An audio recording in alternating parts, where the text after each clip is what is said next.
अभी जो हम स्टार्ट करने जा रहे हैं वो स्टार्ट करने जा रहे हैं ईबीसीएल के most important topics with chapters with weightage. क्या वेटेज रहेगी? लेकिन बच्चों ये सिर्फ एक एक्सपेक्टेड है, ऐसा नहीं है कि इसी में से ही पूरा पेपर आना है। गैस है, सिर्फ हमारे एक्सपीरियंस के बेसिस पर हम आपके साथ शेयर कर रहे हैं। बट प्रोफेशनल कोर्स में हम कह सकते हैं कुछ भी इंपॉर्टेंट नहीं होता है। आपको प्रायोरिटी बताई जा रही है कि पहले आप ये प्रिपेयर करें, उसके बाद बाकी का चैप्टर करें। अगर टाइम कम है तो कुछ बच्चे ऐसे होते हैं जो बहुत ही सिलेक्टेड पढ़ना चाहते हैं, मैम टाइम ही नहीं है, तो पढ़ सकते हैं। बट ऐसा नहीं है कि इनको पढ़ के आप 100% पास हो जाओगे। प्रोफेशनल कोर्स को पास करने के लिए सारा सिलेबस पढ़ना जरूरी होता है। अब हम बात करेंगे सबसे पहले मोस्ट इंपॉर्टेंट चैप्टर्स, जो कि सीरीज में आपको बता रही हूँ कि पहले कौन सा चैप्टर तैयार करना है, फिर कौन सा चैप्टर तैयार करना है, और उसके कुछ सेलेक्टेड टॉपिक। अब देखिए, आप अपने जो भी बच्चे अभी देख रहे हैं, सबसे पहले अपने पेपर को 3 पार्ट में डिवाइड करें, most important, least important, not important. और उसमें मैं आपको बताऊंगी कि सबसे पहले ईबीसीएल में आपको कौन सा चैप्टर रिवाइज करना है, उसके बाद। क्योंकि कई बार क्या होता है कि बच्चा कोई चैप्टर लेके बैठ गया लेकिन उसकी वेटेज बहुत ही कम है, उसने चैप्टर पे बहुत मेहनत करी लेकिन उसमें से आया कम। तो एक प्रोफेशनल कोर्स में स्मार्ट प्लानिंग जरूरी है।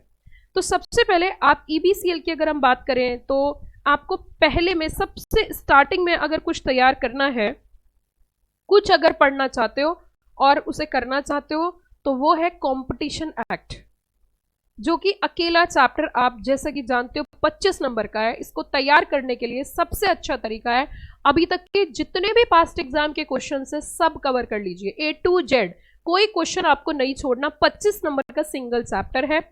बहुत इंपॉर्टेंट टॉपिक की अगर मैं कंपटीशन एक्ट के अंदर बात करूं तो वहां से डेफिनेशन से बहुत सारे क्वेश्चन आते हैं, जैसे कि cartel is again a very important topic in competition act, जो कि 3 मार्क्स में 3 मार्क्स के 5 क्वेश्चन होते हैं, 5 मार्क्स के 2 क्वेश्चन होते हैं।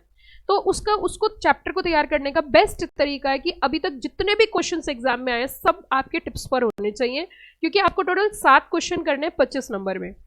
डेफिनेशन से मैंने जैसे कि बताया बहुत क्वेश्चन आता है, कार्टेल है, कार्टेल से क्वेश्चन आता है आपका सेक्शन 3, उसमें बहुत इंपॉर्टेंट है। कॉम्बिनेशन क्या होता है, और आपका टाइम अरेंजमेंट क्या होता है, कार्टेल, प्राइस कार्टेल क्या होता है, उसी के साथ बिड रिगिंग, कोलेसिव बिडिंग, ये 3 नंबर के क्वेश्चन आते हैं। कंपटीशन कमीशन ऑफ इंडिया की जो कंपोजिशन है वो भी काफी इंपॉर्टेंट है, तो उसको भी लर्न कर लेना, वो 5 मार्क्स में आ जाती है।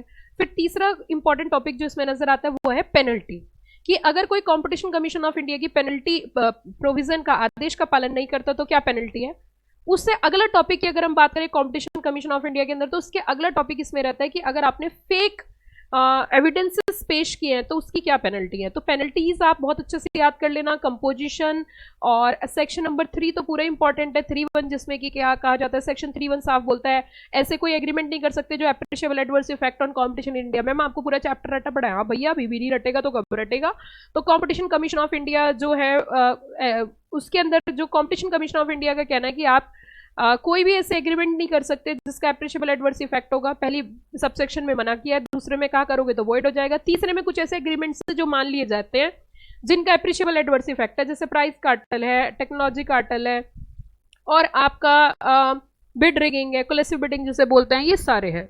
ऐसे कौन कौन से फैक्टर्स होते हैं जिनसे हम बोल सकते हैं कि ये एप्रिशिएबल एडवर्स इफेक्ट है। और एक और चीज इसमें आपकी इंपॉर्टेंट है, वो है डोमिनेंट पोजीशन कब माना जाएगा। तो ये सारी चीजें। तो सबसे पहले चैप्टर आपको जो तैयार करना है वो तैयार करना है बच्चों competition act, a very important chapter. ठीक है, अब आगे बढ़ते हैं। अगला चैप्टर आपको जो तैयार करना है इसके अंदर, वो आपको करना है बच्चों ट्रांसफर ऑफ प्रॉपर्टी एक्ट। उसमें से केस स्टडी भी आती है और क्वेश्चंस भी आते हैं। तो केस सेकंड चैप्टर आपको जो लेके चलना है दैट इज द टॉपा and the weightage is 6 marks.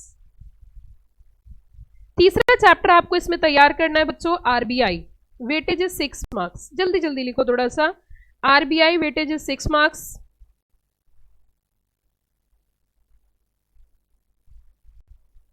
चौथा चैप्टर आपको तैयार करना है इसमें SCZ, again weightage is 6 marks. चौथा chapter most important, weightage is 6 marks.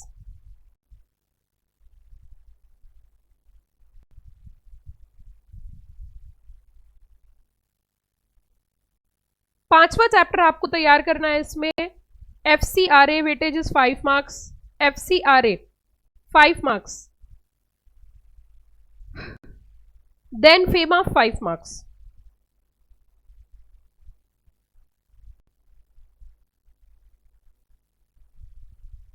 Benami sorry PMLA, उसके बाद आपको तैयार करना है PMLA act, PMLA.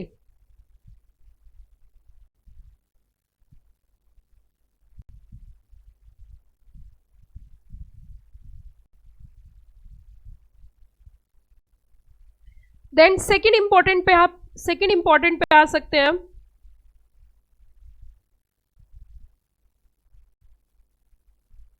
Consumer act 4 marks,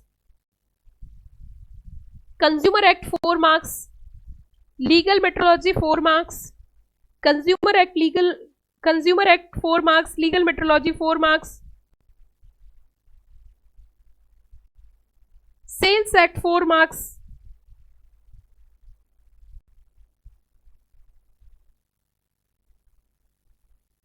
RERA 4 marks, 5 marks तो आप पीएमएलए के बोल ही सकते हो। Then come to the least important chapter, sorry not important. उसके बाद आप ये छोटे छोटे चैप्टर कर लेना, जैसे कि ओडीआई है, एलआरएस है, ईसीबी है, एफटीपी है, एनबीएफसी है। देन उसके बाद ये सारे चैप्टर तैयार कर लेना। एक ये भी तरीका है कि आप पहले 25 नंबर तैयार कर लो, फिर 40 नंबर फेमा पूरा कर लो, उसके सारे चैप्टर 10-11, ये 65 मार्क्स आप बहुत स्ट्रॉन्ग कर लो। और बाकी के चैप्टर में जैसे पीएमएलए पहले पढ़ लो, कंज्यूमर एक्ट पढ़ लो, और सबके जो आए हुए क्वेश्चंस एग्जाम के, अगर आपके बिल्कुल कंट्रोल में चीजें नहीं आ रही तो जो आए हुए क्वेश्चंस एग्जाम के, वो जो लास्ट पार्ट है जिसमें नेगोशिएबल, सेल्स, पार्टनरशिप है, तो जो क्वेश्चंस पास्ट एग्जाम के हैं उनको कर लीजिए। अब मैं थोड़ा सा आपको चैप्टर वाइज इंपॉर्टेंट बताऊंगी। रेरा इज अगेन 3 मार्क्स या 4 मार्क्स। अब मैं आपको कुछ important chapter wise important topics बताऊंगी, तो थोड़ा जल्दी जल्दी नोट करना, थोड़ा जल्दी जल्दी नोट करना। सबसे पहले हम बात करेंगे बच्चों इसमें आरबीआई की। तो ये गैस है, सिर्फ गैस के बेसिस पर ही बता रही हूं। Most important topics in RBI,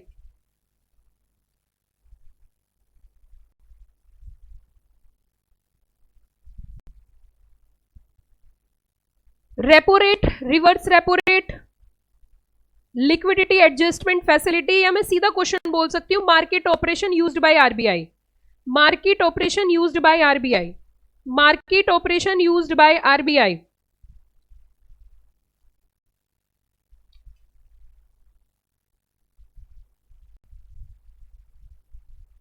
RBI is a bankers bank,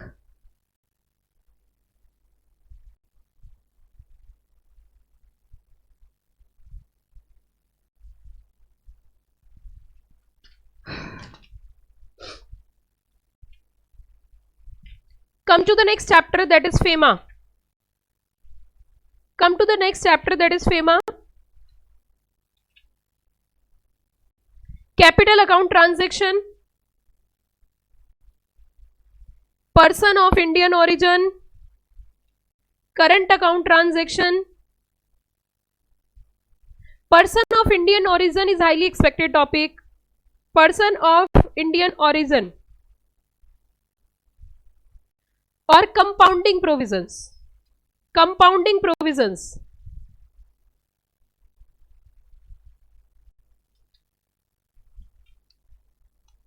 बच्चों इसके बाद नेक्स्ट चैप्टर है FCRA. Come to the next chapter, that is FCRA.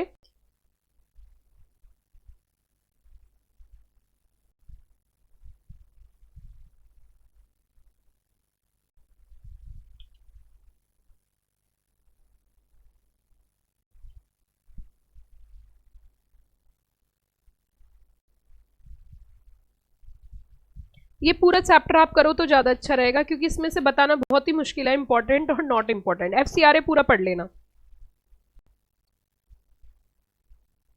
FDI के अंदर क्वेश्चन लिखिए बच्चों, FDI, FDI conditions of FDI for LLP, conditions for FDI, conditions FDI in LLP.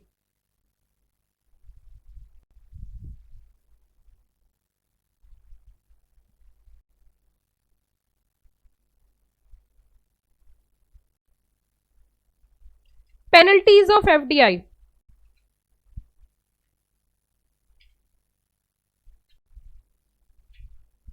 Come to the next chapter that is ODI, बहुत छोटा सा chapter है।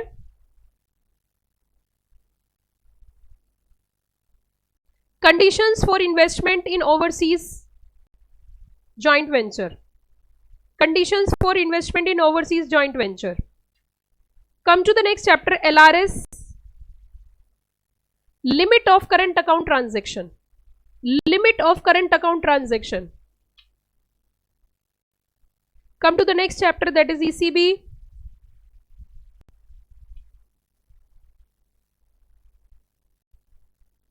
ये पूरा टॉपिक मैंने क्रक्स में बनवा रखा है, ये पूरा पढ़ लेना बच्चों, पूरी नोटिंग है आपके पास इसकी। Come to the next chapter that is FTP, objective of FTP policy, objective of FTP policy, IEC code, IEC code, IEC import export code, और बच्चों इसमें EPCG scheme, export promotion capital goods scheme. Actually यहां पे क्या होता है कि export के लिए बोल देते हैं कैपिटल गुड्स मशीनरी को कि आप बाहर से जो मशीन है वो इंपोर्ट कर लो और उसके ऊपर आप ड्यूटी मत पे करो, लेकिन उस मशीन से जो भी सामान बनाओगे उसको पूरे को आपको एक्सपोर्ट करना पड़ेगा। तो ये स्कीम होती है APCG scheme. NBFC, come to the next chapter that is NBFC, operating reporting requirement of NBFC, reporting requirement of NBFC.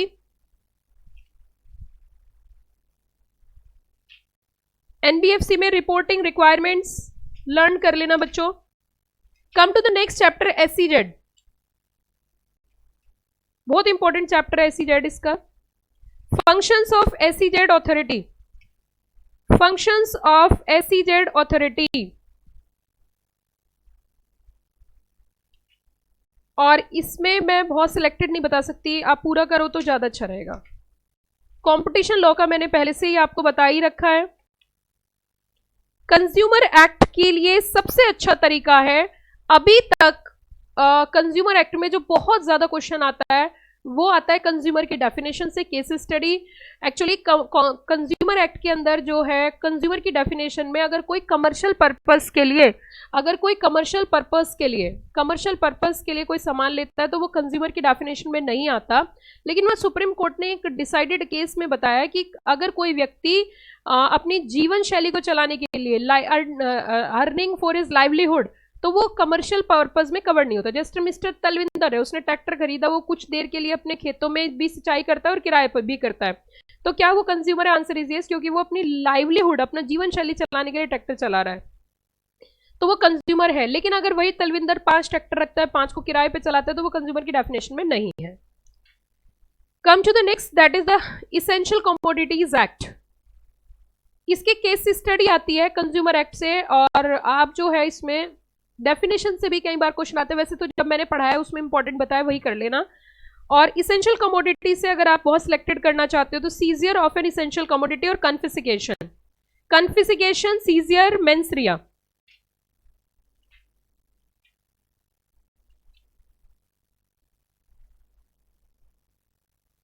Legal metrology से, legal metrology, declaration for declaration by manufacturer for pre-packed commodity, and power of legal metrology officer, power of legal metrology officer for inspection and seizure, for inspection and seizure।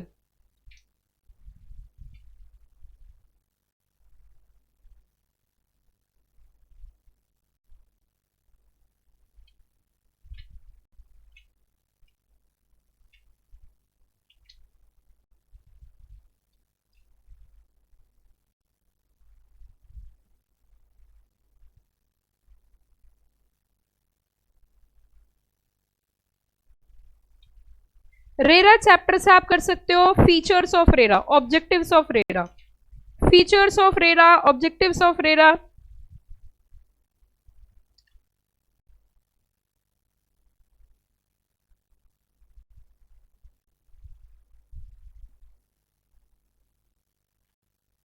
PMLA,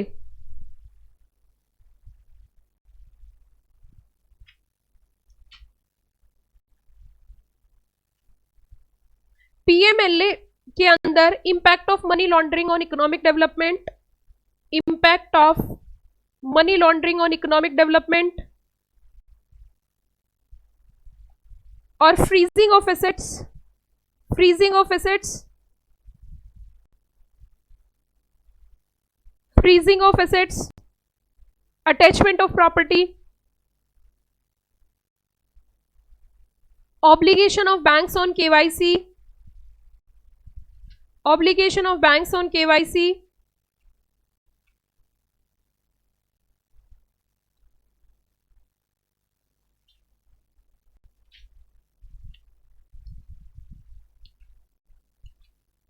that's it बच्चों। इसके अलावा हम जब revision sessions लेंगे तो उसके दौरान भी मैं कुछ आपके साथ काम करती रहूंगी। रिवीजन सेशन में भी मैं आपको कुछ सिलेक्टेड इंपॉर्टेंट या क्या बहुत ज़्यादा ज़रूरी है वो सब डिस्कस करते रहेंगे। ये कुछ मैंने इंपॉर्टेंट टॉपिक्स बताए, ईबीसीएल के किस तरीके से आपको पढ़ना है ये बताया, मोस्ट इंपॉर्टेंट चैप्टर कौन सा है ये बताया है, कैसे तैयारी करनी है वो सारी स्ट्रैटेजी आपके साथ डिस्कस करी। ये थी बच्चों ईबीसीएल के मोस्ट इंपॉर्टेंट टॉपिक्स।